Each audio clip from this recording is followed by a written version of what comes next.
All right, so here's the deal. I was watching everything. Jumped in with you guys when we had the Trevor Lawrence extension, and then we knew last week was coming with the stadium stuff and everything else. But thinking about it and kind of watching it from afar, we said this back at the owners' meeting. So this is going to be one of the biggest off seasons of all time for the Jags. Remember, we had Gene Fournette on. Actually, he joined us. He said he thinks this is the biggest off season of all time for the Jags. Well, I think he was right. I think it was the biggest of all time. It had to be. From the amount of money they spent in free agency, the draft is the draft. Everybody's going to draft. Mm-hmm. But then you extend Josh Allen. You extend Trevor Lawrence. You extend the football team being here for 30 years on top of the renovation. I think you might be able to make the case because of that last part, the extension of the 30-year lease. People do renovations and stadium deals. They probably don't do it all the time in the same year as they extend their quarterback for $275 million. Like, that's kind of new. Mm-hmm. So that all alone puts it in a different category. But I think the 30-year lease part of this, the history of Jacksonville, the noise outside of Jacksonville, the everything else, puts this in a category that maybe few, if anybody else, has ever been in. I think it's safe to say, and I don't know this because we don't live in every other market, and I didn't go back and research it, but I think it's safe to say this offseason in Jacksonville is one of the biggest offseasons in the history of the NFL. Yeah, I mean, definitely the biggest offseason in Jacksonville. I mean, I think they spent the most money in team history in one offseason. Obviously, then you couple that with this stadium. Now, if you want to compare that to other off seasons in NFL history with other teams, yeah, I mean, I would come with you there, Brent, and say I think it's right up there. Because to me, what makes it so great though is what you've had to come from. And it's been a history of bad optics. It's been a history of not necessarily the local, obviously, but the national media poking fun sometimes. Are they going to England? Are they going to go someplace else? And are they going to leave the city of Jacksonville? And, as Jaguars fans, people had to just kind of sit through that because there wasn't a lot in terms of banging your drum and celebrating. You had 2017, and that was just a flash in the pan. That was an anomaly, and then it was back to more losing. And then you had 2000 and it would have been, 22? And that was hopeful again. And then, what happened last year. So I think it's important for a bunch of reasons, but primarily, yes, the team staying here, but also it's really the first offseason I can remember, set aside from just the football stuff, where it's there's a lot of excitement. There's a lot of excitement, intrigue, not just from Jacksonville now, but also the national media as well. Yeah, I think again, the 30-year lease is a big part of this. The way the deal got done, which did not look like a lot of animosity, they looked like they were working together, which was told to me back London last year when it sat down with Mayor Donna Deegan and Mark Lamping and Shad Khan. They were starting to sound like that, and they delivered on that. I think one of the interesting quotes that came out of some of our interviews with the players and all of this, I think Mark Lamping really said this, was, we didn't go to the media with stuff. They didn't go to the media with stuff, plant something here, try to spin it this way. And I do think you usually see some posturing. You sometimes see that in a contract negotiation with a quarterback, whether it's Tua going on right now or somebody else. Give the Jags credit and Shad Khan credit and Mark Lamping credit, and in this case, the city credit, but really for the way they've handled their business. Shad, I've always said this, he's hard to predict because he says nothing during some of these big events. He's very tight-lipped. And that comes for the draft. You don't know what they're going to do. You don't know what they're going to spend in free agency. We didn't know exactly where they're going to get Josh Allen done or Trevor Lawrence. We thought they were. And then in this deal, and I think the city did a good job of not playing politics with this deal as much as maybe you could have in this situation by pushing stuff out there, agendas and everything else. Now, again, you don't have to like the deal. I think most people do like the deal. That's the thing. And there's always going to be naysayers, but I think the majority of people are coming away with this thing. My view of this, at least what I was seeing, is it's a pretty good deal for both sides. Seems like as much as you could be happy about it, people are pretty happy about something to this degree, which is as significant of a deal that's ever been done in the city of Jacksonville since the Jags actually were awarded the franchise. And now we see how it all shakes out. But I just think all those things, to your point, I think it's great. The perspective there really contributes to this being just an incredible offseason for the Jags, which now also puts a little bit of pressure and eyeballs on go deliver in the fall. No, without, I mean, you have to now, right? Like that's all part of it. Like you have to put a winning performance on the field because, Brent, and you've alluded to this many times, and I've been around for it too. In 2017, the place became electric. When I say the place, I mean the city of Jacksonville became electric. There was hype, there was excitement, and you saw shades of that in 2022 as well. If you can capture that now and maintain that year in and year out, then yeah, you have something here. And I get it. Like, not everybody here in Jacksonville is a Jaguars fan, okay? We'd be naive to think any differently, and I understand that. But we can all agree on that downtown, compared to some other NFL downtowns, there's a lot to be desired right now in Jacksonville. And if you put that winning performance out there, that new stadium, you build around it, well, then you're talking about building up downtown as well. I mean, having downtown, you can actually be proud. I mean, I'm not trying to hate on the downtown. Like, there's some cool things there, but come on. Like, you've been to other NFL cities, and, you know, it's just, it's not even comparable. So, not yet. Not yet. But you can start building that up and everything. Well, now it's just great for the city of Jacksonville in general, regardless if you're a Jaguars fan or not. Yeah, I shared this picture of Chicago, and I was like, and people, of course, took it out of context. I did not say that it's going to look like Chicago and Jacksonville. I just said, that Riverwalk area, which you could go to a bunch of different cities and see that. But Chicago's full of skyscrapers and all this, and it's a huge city. Well, the Jags are never going to be a top 5 city in the country. I'm sorry, Jacksonville. And I'm not saying it will look like Chicago, but I do think there's plenty of influence from Chicago. And the reason I think influence from Chicago is, guess who lives in Chicago? Shad Khan. Yeah. I mean, the stadium, the shipyard area, the marina. I've told this story many times before. This was about, I had to be 8 to 10 years ago. It might have been during your time. You guys played a preseason game in Chicago, right? Ooh. Well, no, that was 13. That was when I was gone. That was 13. Yeah, that was after you were gone. That's when I was with the Bears for Chicago. Yeah. Okay. I'm sorry, that might have been 14. But yeah, around that time. So it might have been that time. I don't know if the Jags have played against Chicago again in the preseason, but this was a preseason game in Chicago, and I had somebody that was close to Shad Khan at the time say, look out the back of the press box there at Soldier Field, and that's kind of what the vision is of Jacksonville. And it had, or at least around the stadium. It has a marina right out back there, right next to the stadium at Soldier Field. For sure. It's got a lot of greenland space, or green space, if you will. And so kind of like park-like, and then the boats and the water and the lake and everything else. So it was kind of a little bit of that. And it always stuck with me. And even here, when I walked down that river walk in Chicago, I was like, I mean, the St. John's River isn't that little river in Chicago, right? It's much wider. Yep.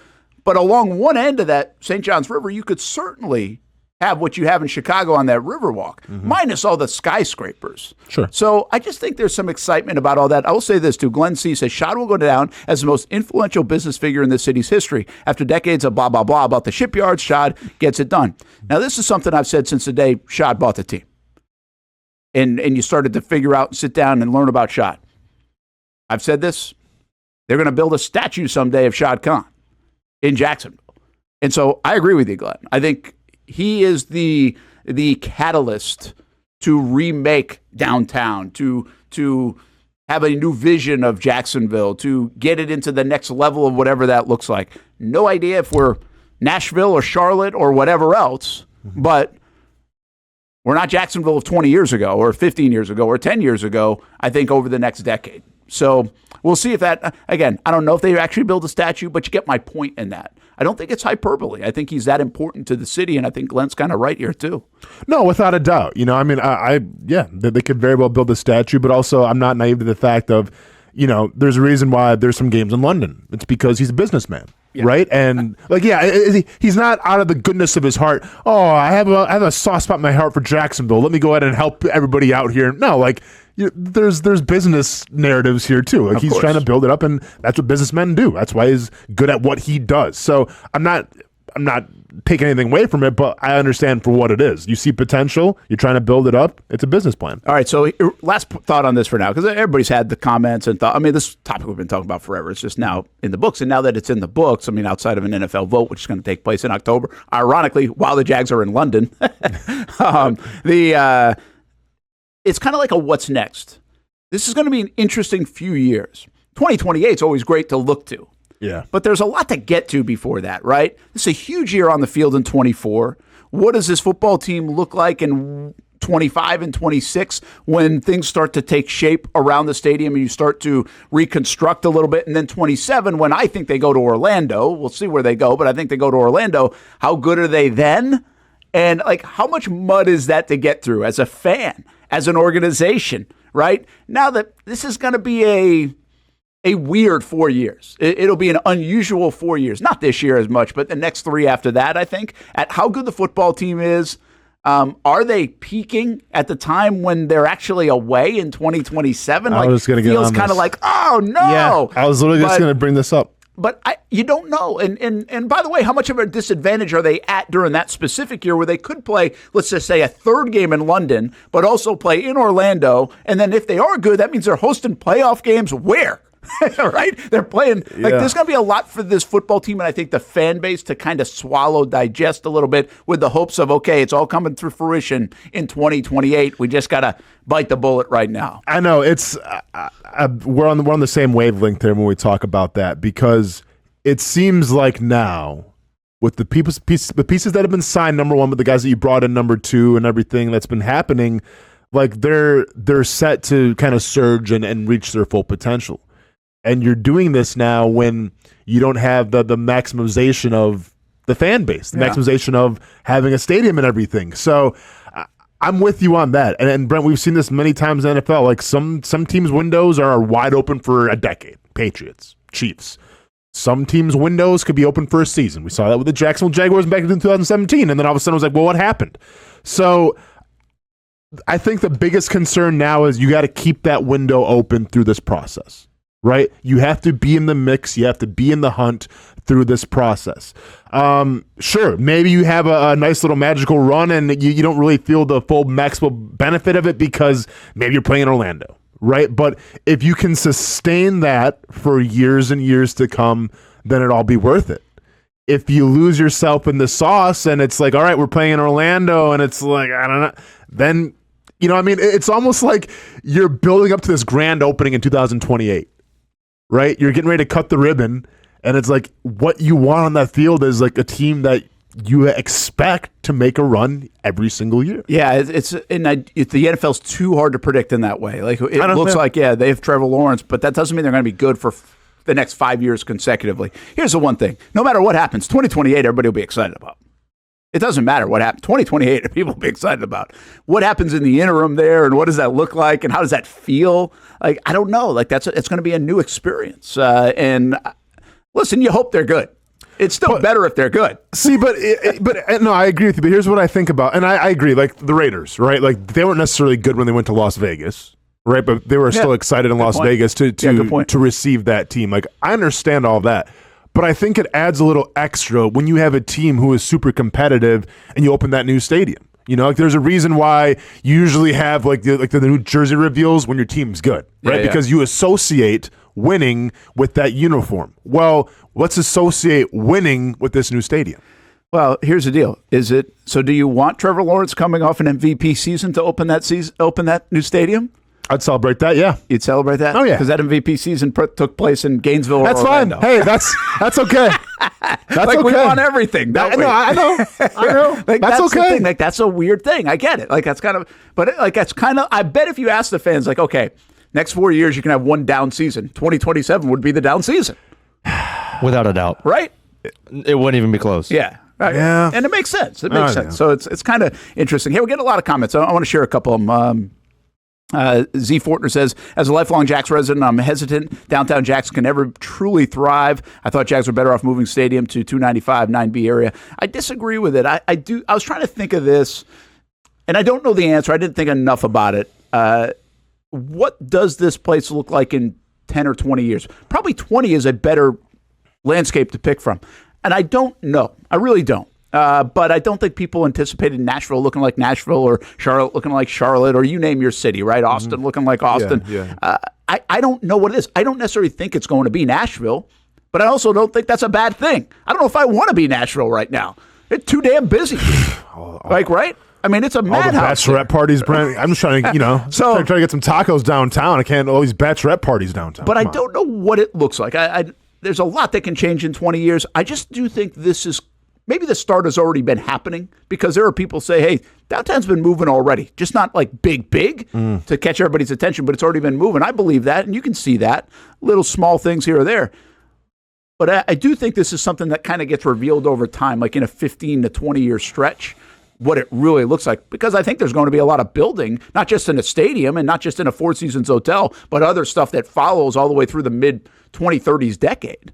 All I want, honestly, is if I have friends come to town that fly in, from Wisconsin or wherever, and they fly into Jacksonville and they ask, hey, what should we do? I want to have the choice of saying, hey, let's go downtown, check things out. That's because when they fly in, I'm like, all right, we're going to the beach. Like the beach is where it's at. Yeah. Like you're not missing much downtown. So I want to have that conversation and be like, all right, well, we can go to the beach or we can go to downtown because this is going on.